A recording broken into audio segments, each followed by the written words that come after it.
ओम शांति। ओम शांति। आज की तारीख है 11 जून 2025। साकार महावाक्य। बाबा कहते, मीठे बच्चे, अभी तुम्हें बेहद की पवित्रता को धारण करना है। अभी तुम्हें बेहद की पवित्रता को धारण करना है। बेहद की पवित्रता अर्थात एक बाप के सिवाय और कोई याद ना आए। बेहद की पवित्रता अर्थात एक बाप के सिवाय और कोई याद ना आए।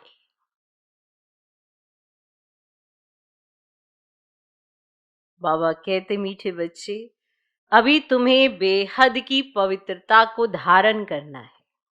बेहद की पवित्रता अर्थात एक बाप के सिवाय और कोई याद ना आए। आज का प्रश्न,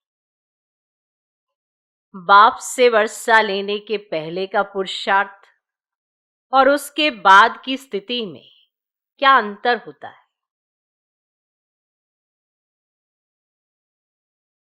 बाप से वर्षा लेने के पहले का पुरुषार्थ और उसके बाद की स्थिति में क्या अंतर होता है?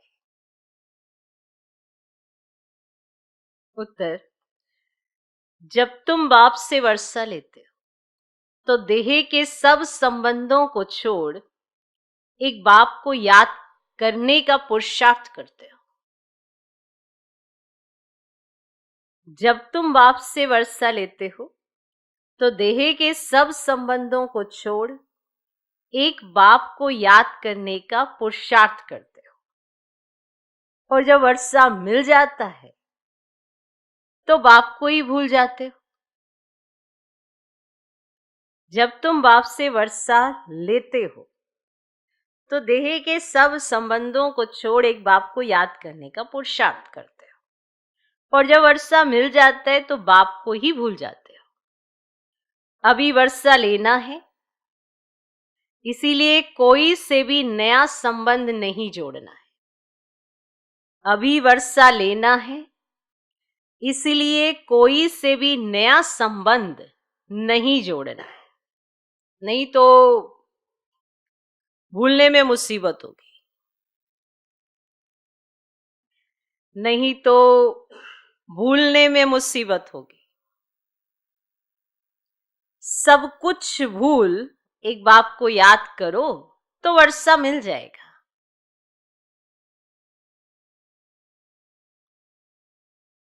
सब कुछ भूल एक बाप को याद करो तो वर्षा मिल जाएगा। क्लियर?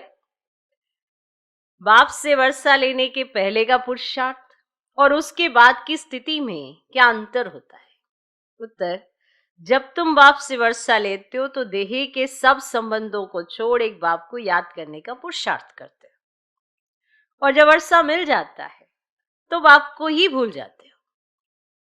अभी वर्षा लेना है, इसीलिए कोई से भी नया संबंध नहीं जोड़ना है, नहीं तो फिर भूलने की मुसीबत होगी। सब कुछ भूल एक बाप को याद करो तो वर्षा मिल जाएगा। आज का गीत है,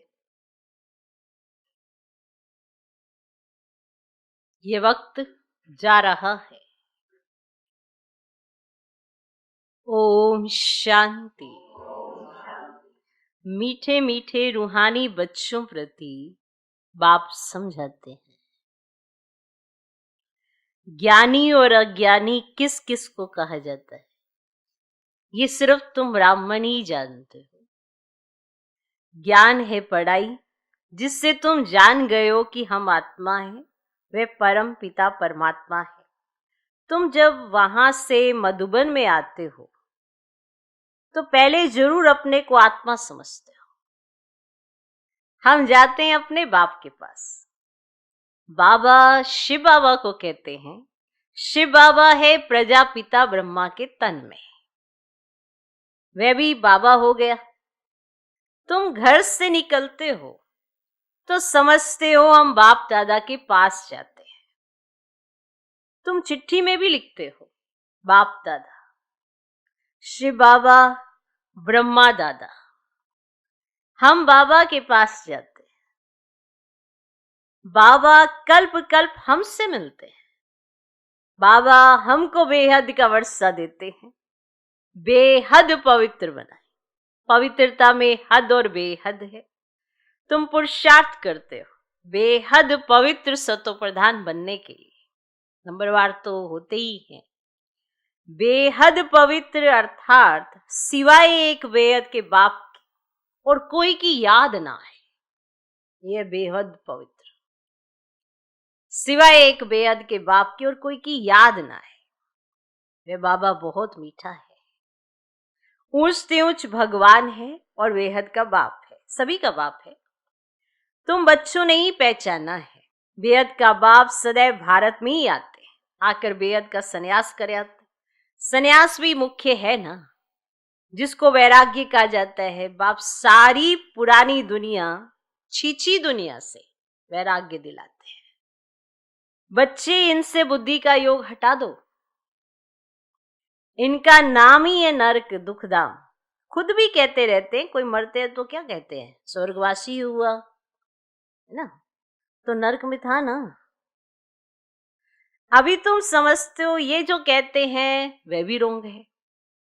बाप राइट बात बताते हैं स्वर्गवासी बनने के लिए। अभी तो पुरुषार्थ करना होता है। स्वर्गवासी बनने लिए भी सिवाय बाप की और कोई पुरुषार्थ करा न सके। तुम अभी पुरुषार्थ कर रहे हो, 21 जन्मों के लिए स्वर्गवासी बने, और बनाने वाला है बाप। उनको कहा ही जाता है हेवनली गॉड फादर। खुद आकर कहते हैं, बच्चों हम पहले तुमको शांति धाम ले जाऊंगा। मालिक है ना। शांति धाम जाकर फिर आएंगे सुख धाम में पाठ बजाने। हम शांति धाम जाएंगे तो सब धर्म वाले शांति धाम जाएंगे। बुद्धि में ये सारा ड्रामा का चक्र रखना है। हम सब जाएंगे शांति धाम, फिर हम ही पहले आकर बाप से वर्षा लेते हैं। जिससे वर्षा पाना होता है उनको याद जरूर करना है। बच्चे जानते हैं वर्षा मिल जाएगा तो फिर बाप की याद भूल जाएगी। वर्षा बहुत सहज रीति मिलता है। बाप सम्मुख कहते हैं, मीठे बच्चों तुम्हारे जो भी देह के संबंध है सब भूल जाओ। जो भी तुम्हारे देह के संबंध है ना, सब भूल जाओ। अभी कोई भी नया संबंध नहीं जोड़ना है। अगर कोई भी संबंध जोड़ेंगे तो फिर उनको भूलना पड़ेगा। समझो बच्चा व बच्ची पैदा हुए तो वह भी मुसीबत हुई, एक्स्ट्रा याद बढ़ी ना। अब पहले अपने बच्चों के साथ याद की जुड़ी हुई थी तार, अब उनके बच्चे पैदा हो गए, फिर और तार जुड़ गई। ना चाहते हुए भी बुद्धि वहीं जाती है। सोचेंगे कि ना जाए, लेकिन संबंध जुट गया। अब संबंध जुट गया तो बुद्धि तो जाएगी, तो याद बढ़ गई ना। तो ये तो भगवान अपने बच्चों से कह रहे हैं ना। वो बता रहे हैं कि तुम्हें देह और देह के संबंधियों को क्यों भूलना है। तो ये बाबा की बात बच्चे ही समझ सकते हैं, ठीक, नहीं तो फिर एक्स्ट्रा याद बढ़ेगी ना। तो बाप कहते हैं सबको भूल एक को ही याद करना है। वही हमारा माता पिता, टीचर, गुरु आदि सब कुछ है। एक बाप के बच्चे हम भाई बहन हैं। चाचा मामा आदि का कोई संबंध नहीं। ये एक ही समय है जबकि भाई बहन का संबंध ही रहता है। ब्रह्मा के बच्चे शिव बाबा के बच्चे भी हैं तो पोतरे पोतरियां भी हैं। ये तो पक्का बुद्धि में याद आता है ना, आता है नंबरवार पुरुषार्थ अनुसार। नहीं पक्का याद तो आता होगा, पर नंबरवार पुरुषार्थ अनुसार। स्वदर्शन चक्रधारी तुम बच्चे चलते फिरते बनते हो। तुम बच्चे इस समय चैतन्य लाइट हाउस हो। तुम्हारी एक आंख में मुक्ति धाम और दूसरी आंख में जीवन मुक्ति धाम है। वे लाइट हाउस जड़ होते, तुम हो चैतन्य, और तुम्हें ज्ञान का नेत्र मिला है। तुम ज्ञानवान बन सबको रास्ता बताते हो, और बाप भी तुम्हें पढ़ा रहे हैं। तुम जानते हो ये दुखधाम है। हम अभी संगम पर हैं, तो बाकी सारी दुनिया कलयुग में है। तो संगम पर बाप बच्चों के साथ बैठ बात करते हैं और बच्चे ही यहाँ आते हैं। कोई कोई लिखते हैं, बाबा फलाने को ले आवे, फलाने को ले आवे, अच्छा है गुण उठाएगा, शायद तीर लग जाए, तो बाबा को भी रहम पड़ता है, हो सकता है कल्याण हो जाए। तुम बच्चे जानते हो यह है पुरुषोत्तम संगम युग। इस समय ही तुम पुरुषोत्तम बनते हो, और कलयुग में सब है कनिष्ठ पुरुष, जो उत्तम पुरुष लक्ष्मी नारायण को नमन करते हैं, और सत्युग में कोई भी किसको नमन नहीं करते हैं। अब यहाँ की ये सब बातें वहां होती ही नहीं है, तो ये भी बाप समझाते हैं। अच्छी रीति बाप की याद में रह सर्विस करेंगे तो आगे चल तुमको साक्षात्कार भी होते रहेंगे। तुम कोई की भी भक्ति आदि नहीं करते हो, तुमको बाप सिर्फ पढ़ाते हैं, तो घर बैठे आप ही साक्षात्कार आदि होते रहते हैं। तो बहुतों को ब्रह्मा का साक्षात्कार होता है, उनके साक्षात्कार के लिए कोई पुरुषार्थ नहीं करते। वेद का बाप इन द्वारा साक्षात्कार कराते हैं, और भक्ति मार्ग में तो जो जैसी भावना रखते हैं ना, उनका साक्षात्कार होता है। अभी तुम्हारी भावना सबसे ऊंच से ऊंच बाप में है, तो बिगर मेहनत बाप साक्षात्कार कराते रहते हैं। वो समझ में आया? ब्रह्मा बाबा का साक्षात्कार कोई मेहनत करके नहीं हुआ, ठीक है। ब्रह्मा बाबा का साक्षात्कार शिव बाबा ने कराया कि जाओ इनके पास, इनसे मैं मिलूंगा तुमसे। बाकी भक्ति मार्ग में जो जैसी भावना रखते हैं उनको वैसा साक्षात्कार होता है। फिर बाबा ने क्या कहा, फिर आगे चल तुमको भी बहुत सारे साक्षात्कार होंगे, वो भी नेचुरल, समझे। तो अभी तुम्हारी भावना सबसे ऊंच से ऊंच बाप में है, तो बिगर मेहनत बाप साक्षात्कार तुम्हें कराते रहते हैं। कोई मेहनत नहीं करते हो या नोंदा भक्ति नहीं करते हो जिसकी वजह से आपको साक्षात्कार होंगे, बिगर मेहनत आपको साक्षात्कार कराते रहते हैं। शुरू में कितना ध्यान में जाते थे, आप ही आपस में बैठ ध्यान में चले जाते थे, कोई भक्ति थोड़ी की, बैठे ध्यान में चले, कोई नोंदा भक्ति नहीं की है जो साक्षात्कार के लिए मेहनत करने। तो यहाँ पे ये पॉइंट क्लियर करना कि जब बाप साक्षात्कार कराते हैं तो आप मेहनत नहीं करते हो, और जब भक्ति मार्ग में साक्षात्कार होता है तो आप बहुत नोंदा भक्ति करते हो, और जिसकी जैसी भावना होती है उसको वैसा साक्षात्कार कराना, ये नोंद है। यहाँ ऐसा नहीं है, तो बहुत साक्षात्कार करते, तो बैठे बैठे व्याकुंठ चले जाते थे, एक दो को देखते चले जाते थे, जो कुछ भी पास्ट हुआ वह फिर रिपीट करेंगे। तुम जानते हो हम ही इस धर्म के थे, और सतयुग में पहले पहले यह धर्म है, इनमें बहुत सुख है, फिर धीरे धीरे कलाएं कम होती जाती हैं। जो सुख नए मकान में होता है वे पुराने में नहीं, है ना। थोड़े समय के बाद वह भवका कम हो जाता है। स्वर्ग और नरक में तो बहुत फर्क है ना, कहाँ स्वर्ग कहाँ यह नरक। तुम खुशी में रहते हो ये भी जानते हो, बाप की याद भी पक्की ठहरेगी। हम आत्मा हैं ये भूल जाते हैं, तो फिर देह अभिमान में आ जाते हैं, फिर देह अभिमान में आ जाते हैं। यहां बैठे हो तो भी कोशिश करके अपने को आत्मा निश्चय करो, तो बाप की याद भी रहेगी। देह में आने से फिर देह के सब संबंध याद आएंगे, तो ये एक लॉ है। तुम गाते भी हो मेरा तो एक दूसरा ना कोई, तो बाबा हम बलिहार जाएंगे, वह अभी समय है, एक कोई याद करना है। आंखों से बल किसको भी देखेंगे, घूमो फिरो सिर्फ आत्मा को बाप को याद करना है। तो शरीर निर्वार्थ कर्म भी करना है, परंतु हाथों से काम करते दिल बाप की याद में रहे।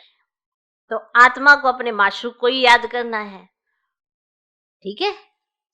हाथों से काम करे और दिल अपना बाप के साथ लगी रहे, क्योंकि आत्मा को अपने माशूक को ही याद करना है। कोई की किसी सखी से प्रीत हो जाती है तो फिर उनकी याद ठहर जाती है, फिर वह रग टूटने में बड़ी मुश्किलात होती है। पूछते हैं बाबा ये क्या है, अरे तुम नाम रूप में क्यों फंसते हो। एक तो तुम देह अभिमानी बनते हो, और दूसरा फिर तुम्हारा कोई पास्ट का हिसाब किताब है जो तुम उसमें ही अटक गए हो। वह धोखा देता है। जो पास्ट का तुम्हारा हिसाब किताब है ना, वह तुम्हें धोखा देता है। इसलिए तुम मुझे याद करो तो फिर तुम्हारी बुद्धि की तार भी मेरे साथ ही जुड़ी रहे, तो तुम्हें धोखा भी नहीं मिलेगा पास्ट के हिसाब किताब से। तो बाप कहते हैं इन आंखों से जो कुछ देखते हैं उनमें बुद्धि ना जाए, और तुम्हारी बुद्धि में यह रहे कि हमको शिव बाबा पढ़ाते हैं।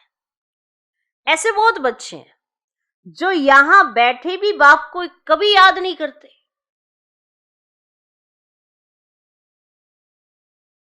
कहीं तो यहां बैठे भी याद में नहीं रह सकते हैं। तो अपने को देखना चाहिए हमने कितना शिव बाबा को याद किया, नहीं तो चाट में रोला पड़ जाएगा, चाट खराब हो जाएगा। भगवान कहते मीठे बच्चों मुझे याद करो। कितनी बार कह रहे हैं क्या मुझे याद करो, क्योंकि वो ये रहस्य जानते हैं। बच्चे भूल जाते हैं कि ये जो याद में क्या राज छिपा पड़ा है। इस याद में कौन से विक्रम विनाश हो जाएंगे जो हमें भुगतने नहीं पड़ेंगे, वो ये जानते हैं। इस याद से तुम्हारी बुद्धि चारों तरफ से हट जाएगी, मुझ में लगेगी तो तुम दुखी नहीं होंगे, वो ये राज जानते हैं। इसलिए बार बार कहते हैं क्या मुझे याद करो, वरना उनको क्या लाभ है। आप उनको याद कर रहे हैं तो उनको कुछ खुशी हो रही है? नहीं, हमारा ही फायदा होने वाला है उनको याद करने से, और यही हम भूल जाते हैं। भगवान कहते मीठे बच्चों मुझे याद करो, अपने पास नोट करो, जब चाहे याद में बैठ जाओ। खाना खाकर चक्कर लगाए 10-15 मिनट आकर बैठ जाओ याद में। खाना तो खाते हो ना, थोड़ा चक्कर लगाओ खाना खा के और फिर आगे बैठ जाओ 10-15 मिनट। ये आपका अभ्यास हो जाएगा, क्योंकि यहाँ कोई गोरख धंधा तो है ही नहीं। फिर भी कोई काम काज छोड़कर आए हो, वे कोई कोई की बुद्धि में याद आता रहता है। अब यहाँ तो कोई काम काज नहीं करना, फिर भी वही चीजें याद आती रहेंगी, ये करना है ये करना है। अरे जहां आए हो पहले वहां का सोच लो। यहाँ हम किस लिए आए हैं कि चारों तरफ से बुद्धि हट के बाबा की याद में आराम से बैठेंगे। जब वहां जाओगे तो कर लेना अपना गोरख धंधा, यहाँ बैठ के तो करने से रहे। फिर भी हम उसी के विचार में जाएंगे, ये करना है यह करना है, और टाइम उसी में पास हो गया। तो खाना खाओ, थोड़ा चक्कर लगाओ और फिर बैठ जाओ याद में। और वो याद में ही बैठे होने चाहिए, ऐसे नहीं कि खाना खाते सुस्ती आई और सो गए, क्योंकि चाट आपने अपने लिए रखना है। तो अपने आप को ही ऐसा मूर्ख बना दोगे तो कैसे चलेगा। ऐसे याद में बैठे, ऐसे बैठे, बस बैठ गए, बस बैठ गए, आगे क्या। कि जहां आपका इंटरेस्ट है वहां पे बुद्धि एकदम साफ स्पष्ट आपको हर चीज दिखाती है। तो अकलमंद तो हो, ऐसी तो बात नहीं है कि अकल नहीं है। किस चीज को याद रखना है, किस चीज को भूलना है, ये भी आपके हाथ में ही है। ओके, तो यहाँ खाना खा के चक्कर लगा के 10-15 मिनट आकर बैठ जाओ याद में, क्योंकि यहाँ कोई गोरख धंधा तो है नहीं। फिर भी जो काम काज छोड़कर आए हो है कोई कोई की बुद्धि में याद आता रहता है। बड़ी जबरदस्त मंजिल है। तब बाबा कहते अपनी जांच करो, अपनी जांच करो। ये तुम्हारा मोस्ट वैल्यूबल टाइम है। भक्ति मार्ग में तुमने कितना टाइम वेस्ट किया है, दिन प्रतिदिन गिरते ही रहते हो। श्री कृष्ण का दीदार हुआ, बहुत खुशी हो जाती है, मिलता तो कुछ भी नहीं। बाप का वर्षा तो एक ही बार मिलता है। बाप कहते मेरी याद में रहो तो तुम्हारे जन्म जन्मांतर के पाप मिट जाए। स्वर्ग का पासपोर्ट उन्हीं बच्चों को मिलता है जो याद में रहे, अपने विकर्मों को विनाश कर कर्मातीत अवस्था को पाते हैं। नहीं तो बहुत सजा खानी पड़ती है। बाबा और भी राय देते हैं, अपने ताज व तख्त का फोटो अपने पॉकेट में रख दो तो याद रहेगी। इनसे हम यह बनते हैं, जितना देखेंगे उतना याद करेंगे, फिर उसमें ही मोह लग जाएगा। तो हम यह बन रहे हैं नर से नारायण, चित्र देखकर खुशी होगी तो शिव बाबा याद आएगा। तो ये सब पुरुषार्थ की युक्तियां है। कोई से भी तुम पूछो सत्यनारायण की कथा सुनने से क्या होता है, हमारा बाबा हमको सत्यनारायण की कथा सुना रहे हैं। कैसे 84 जन्म लिए, वह भी हिसाब तो चाहिए ना, हिसाब चाहिए ना। अब सब तो 84 जन्म नहीं लेंगे, अब दुनिया को तो कुछ भी पता ही नहीं है। ऐसे ही मुख से सिर्फ कह देते हैं, इसको कहा जाता है थ्योरेटिकल, और ये है तुम्हारा प्रैक्टिकल। अभी जो हो रहा है उनके फिर भक्ति मार्ग में पुस्तक आदि बनेंगे, तुम स्वदर्शन चक्रधारी बनकर विष्णुपुरी में आते हो, तो यह है ना नई बात। वो थ्योरेटिकल बातें हैं और आपकी प्रैक्टिकल बातें हैं। कई बार सोचते कि अरे ये प्रैक्टिकल नहीं हो सकता, जबकि सब कुछ बाबा प्रैक्टिकल करने के लिए ही कहते हैं, है ना नई नई बातें। रावण राज्य झूठ खंड, फिर सच खंड, राम राज्य, तो चित्रों में तो बड़ा क्लियर है, क्लियर है। अब इस पुरानी दुनिया का अंत है, 5000 वर्ष पहले भी विनाश हुआ था। साइंसदान जो भी हैं उन्हों को ख्याल में आता है कि हमको कोई प्रेरक है जो हम सब से ये कराते रहते हैं। आप समझते भी हैं कि हम ये करेंगे तो इनसे सब खत्म हो जाएंगे, परंतु परवश है, डर लगा हुआ है। समझते हैं घर बैठे एक बॉम्ब छोड़ेंगे ना तो खत्म कर देंगे, एरोप्लेन पेट्रोल आदि की भी दरकार नहीं रहेगी। विनाश तो जरूर होना ही है। नई दुनिया सतयुग था और क्राइस्ट से 3000 वर्ष पहले स्वर्ग था, फिर अब स्वर्ग की स्थापना हो रही है। आगे चल समझेंगे। तुम जानते हो स्थापना जरूर होनी है, इसमें तो पाई का भी संशय नहीं। ये ड्रामा चलता रहता है, कल पहले मुआफी, ड्रामा जरूर पुरुषार्थ कराएगा। ऐसे भी नहीं कि जो ड्रामा में होगा सो होगा। कहीं पूछते हैं पुरुषार्थ बड़ा या प्रारब्ध बड़ी? पुरुषार्थ बड़ा या प्रारब्ध बड़ी? पुरुषार्थ बड़ा, क्योंकि पुरुषार्थ की ही प्रारब्ध बनेगी। पुरुषार्थ बिगर कभी कोई रह ना सके। तुम पुरुषार्थ कर रहे हो ना, तो कहां कहां से बच्चे आते हैं, पुरुषार्थ करते हैं, कहते बाबा हम भूल जाते हैं। अरे शिव बाबा तुमको कहते मुझे याद करो, तो किसको कहा? तो मुझे आत्मा को कहा ना, तो बाप आत्माओं से ही तो बात करते हैं, और शिव बाबा ही पतित पावन है, ये आत्मा भी उनसे सुनती है। तो तुम बच्चों को तो ये पक्का निश्चय रहना चाहिए कि बेहद का बाप हमको विश्व का मालिक बनाते हैं। तो वह है ना ऊंचते ऊंच प्यारे ते प्यारा बाप, है ना। भक्ति मार्ग में उनको ही तो याद करते थे और गाते भी थे, तुम्हारी गति मत न्यारी, तो जरूर मत दी थी ना। तो अब तुम्हारी बुद्धि में इतने सब मनुष्य मात्र वापिस घर जाएंगे। विचार करो कितनी आत्माएं हैं, सबका सिजरा है, सब आत्माएं फिर नंबरवार जाकर बैठेंगी। क्लास ट्रांसफर होता है तो नंबरवार बैठती है ना, और तुम भी नंबरवार जाते हो। छोटी बिंदी नंबरवार जाकर बैठेगी, फिर नंबरवार आएगी पाठ में। तो यह है रुद्रमाला। तो बाप कहते हैं इतने करोड़ आत्माओं की मेरी माला है, ऊपर में मैं फूल हूं, फिर पाठ बजाने के लिए सब यहां ही आए हैं। तो ये ड्रामा बना हुआ है, कहा भी जाता है बना बनाया ड्रामा है। तो कैसे ये ड्रामा चलता है सो तो तुम जानते हो। और सबको यही बताओ कि अपने को आत्मा समझ, बाप को याद करो, तो विक्रम तुम्हारे विनाश हो जाएंगे और फिर तुम चले जाएंगे। तो ये मेहनत है, सबको रास्ता बताना है, तुम्हारा फर्ज है, और तुम कोई देदारी में नहीं फंसाते हो। बाप तो कहते मुझे याद करो, तो पाप भस्म हो जाएंगे। तो बाप डायरेक्शन देते, सो तो करना पड़ेगा, पूछने की क्या बात है। कैसे भी करके याद जरूर करो, कैसे भी करके याद जरूर करो। इसमें बाबा क्या कृपा करेंगे? याद तुमको करना है, वर्षा तुमको पाना है, लेना है ना। तो बाप स्वर्ग का रचयिता है, तो जरूर स्वर्ग का वर्षा मिलेगा। अभी तुम जानते हो ये झाड़ पुराना हो गया है, बाप स्वर्ग का रचयिता, तो जरूर स्वर्ग का वर्षा मिलेगा। तो झाड़ पुराना हो गया क्या ना, इसीलिए इस पुरानी दुनिया से वैराग्य है। इनको कहा जाता है बेहद का वैराग्य। वह हठ योगियों का है हद का वैराग्य। तो वह बेहद का वैराग्य तो सिखला न सके, तो बेहद के वैराग्य वाले फिर हद का कैसे सिखलाएंगे? तो अब बाप कहते सिकिला दे बच्चे, तुम भी कहते हो कितना सिकिला दा बाप है।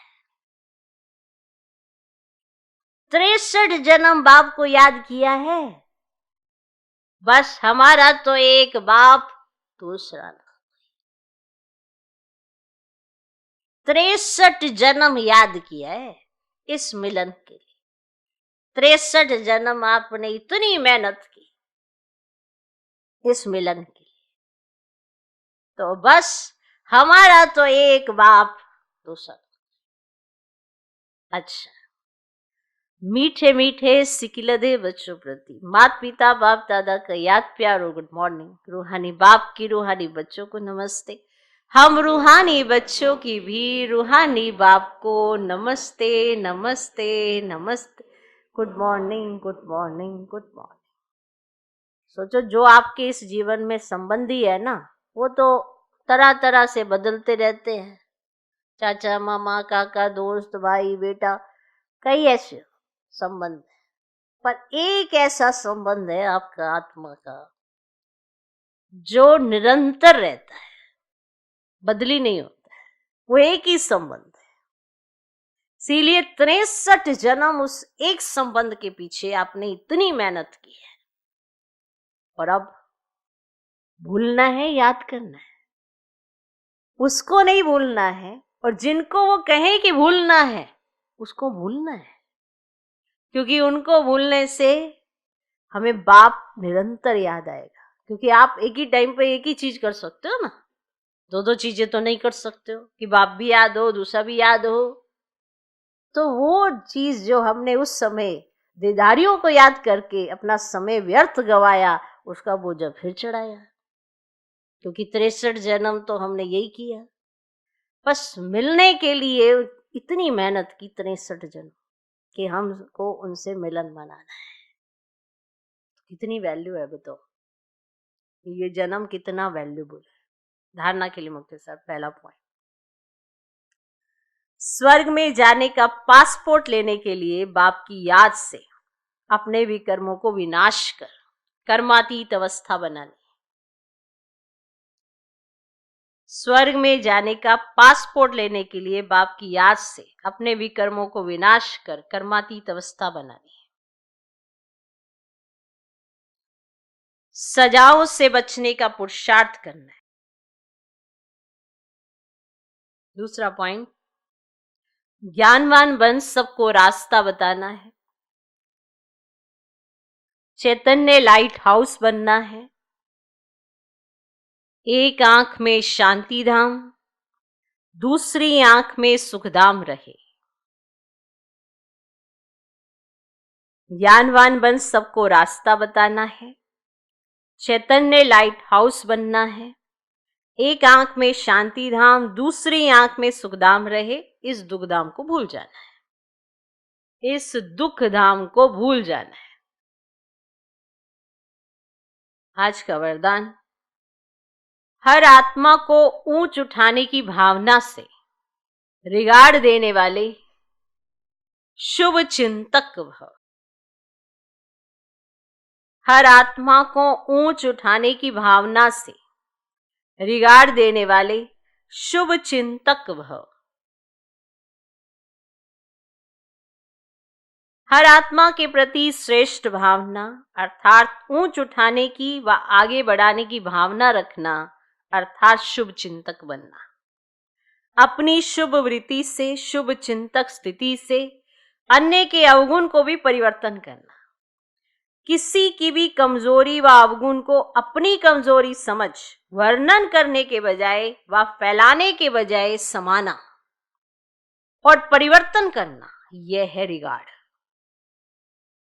दूसरे की कमी कमजोरी को भी अपनी कमी कमजोरी समझकर समाना आना चाहिए। जैसे अपनी गलतियों को समा जाते, फैलाते नहीं हो अगर कोई गलती हो जाती है, और चाहते भी हो कि कोई मेरी गलती को किसी को बताए नहीं, तो दूसरे की गलती को भी अपनी गलती समझकर उसे समाना आना चाहिए, फैलाना नहीं। यह है रिगार्ड। बड़ी बात को छोटा बनाना, दिल शिकस्त को शक्तिवान बनाना, उनके संग के रंग में नहीं आना, सदा उन्हें भी उमंग उत्साह में लाना, यह है रिगार्ड। यह है रिगार्ड। ऐसे रिगार्ड देने वाले ही शुभ चिंतक हैं। आज का स्लोगन, त्याग का भाग्य समाप्त करने वाला पुराना स्वभाव संस्कार है। आपने त्याग किया, आपका भाग्य बना, पर आपके त्याग का भी आपको त्याग करना पड़ेगा, क्योंकि मैंने त्याग किया, इसकी स्मृति आने से पुराना स्वभाव संस्कार वापस आ जाता है। मैंने ये त्याग किया, मैंने ये त्याग किया, ये कैसा त्याग? इसीलिए त्याग का भी त्याग करना, तब कहते हैं महान त्याग किया इसने। वरना उस बात की भी स्मृति ना रहना कि मैंने क्या त्याग किया है। और अगर ये बार बार याद आता है मैंने ये त्याग किया, मैंने ये त्याग किया, तो पुराने स्वभाव संस्कार वापस आ जाएंगे। और जब वो वापस आएंगे तो क्या त्याग किया? त्याग का भाग्य समाप्त करने वाला पुराना स्वभाव संस्कार है, इसीलिए इसका भी त्याग करो। त्याग किया भाग्य बना, ये सबको पता है, पर त्याग का भाग्य कौन सी चीज समाप्त कर देती है? वो है पुराना स्वभाव संस्कार, इसीलिए इसका भी त्याग करो। तो इसे कहा जाता है त्याग का भी त्याग करना। याद रखना कि जो भी आप त्याग कर रहे हो वो अपने भाग्य के लिए कर रहे हो। और अगर आपने उन्हीं चीजों को याद रखा कि मैंने ये त्याग किया, ये त्याग किया, तो जो पुरानी चीजें हैं ना वो जल्दी आ जाती हैं स्मृति में, और फिर वो त्याग त्याग नहीं रहता। अव्यक्त इशारे, आत्मिक स्थिति में रहने का अभ्यास करो, अंतर्मुखी बनो। जैसे ब्रह्मा बाप एकांत प्रिय होने के कारण सदा अंतर्मुखी रहे।